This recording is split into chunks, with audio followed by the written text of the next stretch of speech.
पूजा का उसके ससुराल में पहला दिन था। अचानक बड़े परिवार और नए माहौल में आकर उसकी समझ में कुछ भी नहीं आ रहा था। शाम के समय उसे अकेले रसोई संभालना था। उसने कभी पूरे परिवार का खाना अकेले नहीं बनाया था। उसकी समझ में कुछ भी नहीं आ रहा था। शुरुआत कहाँ से करे? उसकी सास ने उसे अकेले रसोई में भेज दिया था। उसके हाथों में एक लंबी खाने की लिस्ट दे दी गई थी। पूरी, कचौरी, चावल, राजमा, सब्जी, सांबर, कढ़ी, गुलाब जामुन, खीर, सलाद और गुलगुले। उसे तो दाल, चावल, रोटी, सब्जी बनाना आता था, लेकिन बाकी की चीजें उसके बस की नहीं थी। इतनी लंबी लिस्ट और मैं अकेली कैसे बनाऊंगी सब कुछ? फिर भी कोशिश करूंगी। पूजा ने खाना बनाना शुरू कर दिया। उसे बड़ी परेशानी हो रही थी क्योंकि पहला दिन होने के कारण कौन सी चीज कहाँ रखी है इसकी उसे बिल्कुल जानकारी नहीं थी। दूसरी बात, उसकी मदद करने के लिए भी वहाँ कोई नहीं था। वो सर पकड़कर बैठ गई। उसे आसपास बर्तन भी नजर नहीं आ रहे थे। उसने ध्यान से देखा तो उसे एक बड़ा पतीला नजर आया। उसने उसे उठा लिया और उसमें दाल पकाने के लिए रखी। उसके आश्चर्य की सीमा न रही जब उसने देखा कि दाल कुछ ही पलों में पक गई। उसने झट से उसमें चावल पकाने के लिए रख दिया। वो भी पक गया। उसी समय पूजा की ननद भी वहाँ पहुँची और उसने पूजा से कहा, भाभी, ये दाल चावल इतनी जल्दी कैसे पक गया? ये इस पतीले का कमाल है। इतना सुनते ही ननद ने जादुई पतीला वहाँ से हटा लिया। 1 घंटे के बाद उसकी सास आ गई। क्यों रे बहुरानी, क्या क्या बनाया है? माँ जी, दाल चावल हो गया है, पूरी बना रही हूँ। अगर किसी की मदद मिल जाती तो मेरा काम आसान हो जाता। देख बहू, मदद तो नहीं मिल पाएगी। हमारे घर में तो बहू ही खाना बनाती है। पहले मैं बहू थी, घर का सारा काम करती थी। मेरी सासू जी आराम करती थी। अब तुम बहू हो और मैं सास, तो क्या मुझे अब भी चूल्हा फूंकना पड़ेगा? नहीं नहीं माँ जी, अब तो आपके आराम करने के दिन आ गए हैं। बस आपका इशारा चाहिए। मुझे ये तो बता दीजिए कि बाकी के अनाज और मसाले, तेल सब कहाँ रखे हैं? देखो, मैं बहुत व्यस्त हूँ, मुझे भी बहुत से काम है। देख लो, सारा सामान किचन में ही रखा है। यहाँ से बाहर नहीं जाना पड़ेगा। हाथ तेज चलाओ। इतना कहकर सास चली गई और पूजा समझ गई कि अब उसे अकेले ही हर कीमत पर सारा भोजन बनाना है। दूसरा कोई रास्ता नहीं है। वो आगे का खाना बनाने में जुट गई, लेकिन उसके अकेले के लिए इतने सारे व्यंजन बनाना मुश्किल ही नहीं, नामुमकिन था। उसने आधा खाना तैयार कर लिया। इसके बाद सास फिर आ गई। बहू, क्या सारा खाना तैयार हो गया? माँ जी, आधा भोजन तैयार है, बाकी का नहीं हो पाया। क्या तुम्हारे मायके में यही सब सिखाया गया है? तुम्हारे बाबूजी तो बड़ी बड़ी बातें करके गए थे। कह रहे थे बेटी सर्वगुण संपन्न है। हमने तो तुम्हारे गुण को प्रत्यक्ष रूप से देख लिया। अब तो मुझे ही रसोई संभालना होगा। पूजा की ननद दीक्षा भी आ गई। वो भी मुंह चढ़ाने लगी। भाभी, तुमसे इतना भी नहीं हो सका। तुम तो रसोई परीक्षा में फेल हो गई। दाल चावल तो हर कोई बना लेता है, सब व्यंजन बनाओ तो कोई बात बने।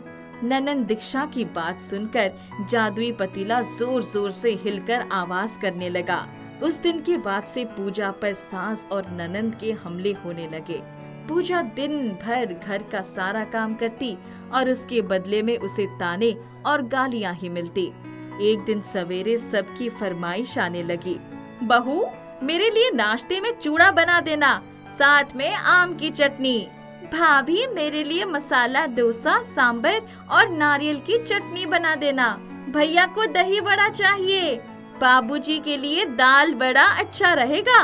माँ जी, दाल बड़ा और चूड़ा बन जाएगा। सारी चीजों को बनाना है तो समय लग जाएगा। पूरा काम तो तुमसे कभी ना हुआ है, ना होगा। एक मसाला डोसा की फरमाइश की थी, वो भी नहीं हो सकता। तुमसे कुछ नहीं हो सकता, बस काम चोरी में आगे हो। काम चोर कहीं की। मेरे बेटे के लिए दही बड़ा भी नहीं बना सकती। माँ जी, कुछ आइटम बनाने के लिए एक दिन पहले से ही तैयारी करनी पड़ती है, आप तो जानती हैं। मुझे ये सब मत बताओ। तुम एक नंबर की कुलक्षणी हो, कामचोर हो, तुमसे कुछ नहीं होगा। मैं बाजार से नाश्ता मंगवा लूंगी। पतीला फिर से हिलने और आवाज करने लगा। माँ, जब खाने की चीजें बाजार से मंगवानी पड़े तो बहू होने का फायदा ही क्या है? इसके आने से तो हमें नुकसान ही नुकसान नजर आता है। इससे कोई भी काम ठीक से करना नहीं आता है। जो नाश्ता और खाना ठीक से नहीं बना पाए तो वो भला किस काम की? पूजा सबके ताने और बातें सुनती रही और इसके बाद सब लोग नाश्ता करने पर जुट गए। नाश्ता करने के बाद पूजा बर्तन समेटने लगी और उसकी ननंद दीक्षा ने रसोई में जाकर बचे हुए नाश्ते में नमक मिला दिया। बाद में जब पूजा ने नाश्ता चखा तो चौंक गई। तेज नमक के कारण वो आगे खा न सकी। क्यों भाभी, क्या नाश्ता चखने पर उल्टी आ रही है? इतना घटिया नाश्ता बनाओगी तो और क्या होगा? शुक्र मनाओ कि हमने खा लिया। तुम तो अपना ही बनाया हुआ नाश्ता खा नहीं पा रही हो। शर्म से डूब मरो। माँ, सुनती हो? भाभी अपने ही द्वारा बनाया हुआ नाश्ता नहीं खा पा रही है। वही नाश्ता हमने चुपचाप खाया। ये महारानी है, इन्हें उल्टी आ रही है। बहू, खा ले सारा नाश्ता। अन्न की बर्बादी है, हमें बर्दाश्त नहीं होती। नौटंकी हमें अच्छी नहीं लगती। नौटंकी करना है तो मायके में दिखाना, यहाँ नहीं। ननंद और सास की जली कटी बातें सुनकर पूजा दुख में डूब गई। अकेली भूखी अपने कमरे में जाकर रोने लगी। इतने में पतीला वहाँ पर आ गया। पतीले में से अच्छे नाश्ते से सजी हुई थाली बाहर आ गई। खा लो बेटी, अब तुम्हारे दुख के दिन पूरे हुए। चिंता मत करो, सब ठीक हो जाएगा। पूजा बहुत खुश होकर नाश्ता करने लगी। पतीला खुशी से हिलने लगा। रात हो गई। पूजा ने अपना बिस्तर लगाया और कमरे से बाहर आ गई। इसके बाद ननंद दीक्षा ने वहां पहुंचकर बिस्तर पर पानी डाल दिया। अचानक पतीला हिला और उसमें से अच्छा बिस्तर बाहर आया। भीगा हुआ बिस्तर वहां से हट गया। अच्छा बिस्तर लग गया। भीगा बिस्तर उठकर ननंद दीक्षा के ऊपर चला गया।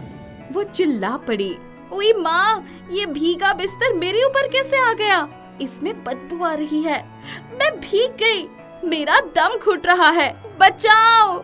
आसपास कोई न था। क्या कह रही है पागल? सपना देख लिया क्या? चुपचाप सो जा। दूसरे दिन सास के इशारे पर ननंद दीक्षा ने पूजा की खाने की थैली में लाल मिर्च का पाउडर डाल दिया। पूजा जब खाने के लिए बैठी तो जादुई पतीला हिलने लगा। जादुई पतीले के जादू से पूजा की थैली से लाल मिर्च का पाउडर बाहर आया और सास और ननंद की थैली में चला गया। पूजा आराम से खाने लगी और सास और ननंद मुंह में निवाला डालकर चिल्लाने लगी। उनके मुंह में तीखी मिर्ची ने आग लगा दी। हाय राम, मर गई खाने में मिर्ची, आग लग गई मुंह में। पानी पानी हुई माँ, पानी में मिर्ची, शक्कर लाओ, मुंह जल गई। माँ, मुझे भी खिलाओ, मुंह जल रहा है। अरे बाप रे, ये शक्कर नहीं, नमक है। हाँ, दिखने में शक्कर लेकिन स्वाद में नमक। मर गई रे, अब क्या करे? मिश्री लाओ। अरे बाप रे, यहाँ मिश्री नहीं, फिटकारी है। मर गई। बाप रे, ये सब क्या हो रहा है? ये भाभी तो बड़े आराम से खा रही है, पानी पी रही है, शक्कर भी खा रही है, इसे कुछ नहीं हो रहा है। भाभी, मुझे शक्कर दो। नहीं, ये भी नमक है, इसमें भी मिर्ची है। माँ जी, इस शक्कर को आप खाइए, मैंने खाया है, मीठी है। सास शक्कर को खाकर चिल्लाने लगी। मर गई रे, ये सब बहू की दुष्टता का परिणाम है। इसमें मिर्ची और नमक है, मार डाला रे। माँ, दीक्षा क्या कह रही हो? वही शक्कर मैंने खाया, पूजा ने खाया तो ठीक निकला। आप लोग क्यों शोर शराबा कर रहे हो? हम पागल हो जाएंगे। सास और ननंद बेहोश होकर गिर गई। उनको उनकी करनी का फल मिल गया। पतीला हिलकर नाचने लगा था।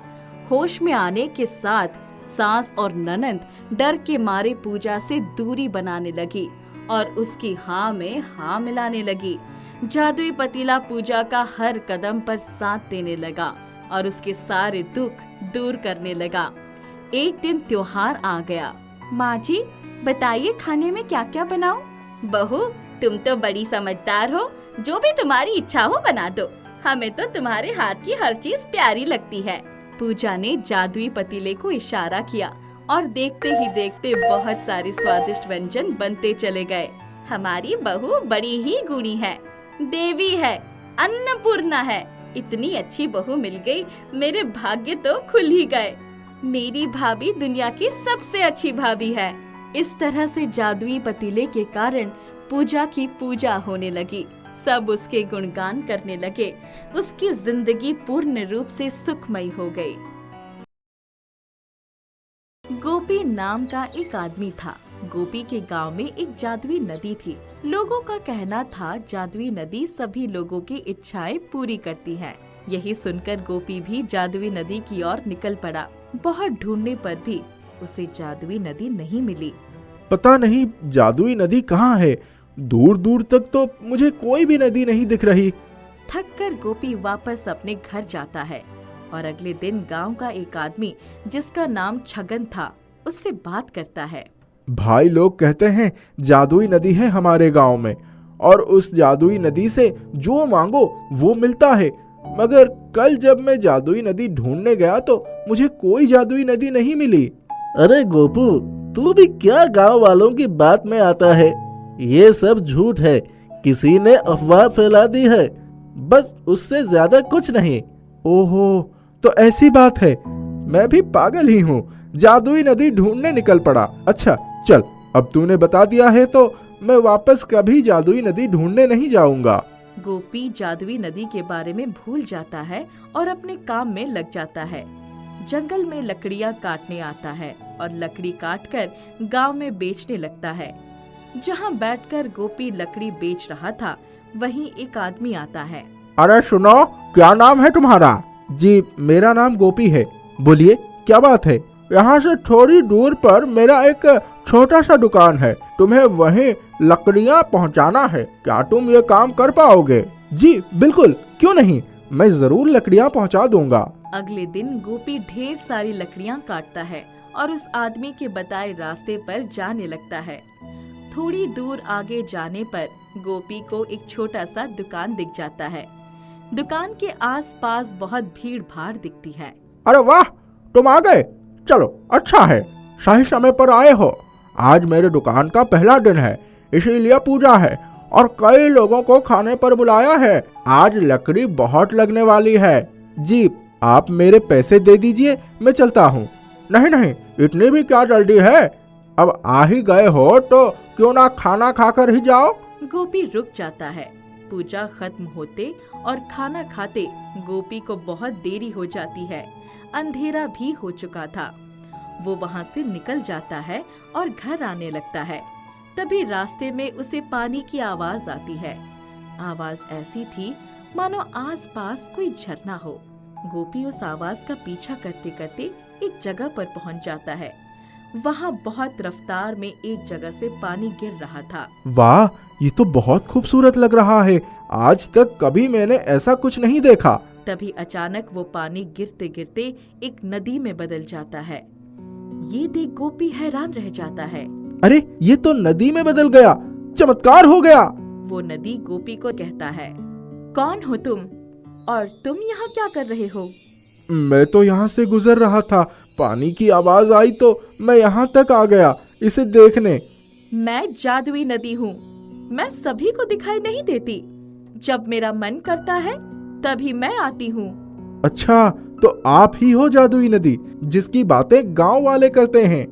हाँ, बहुत सालों पहले मैं सभी को दिखाई देती थी, मगर अब मैं सभी को दिखाई नहीं देती।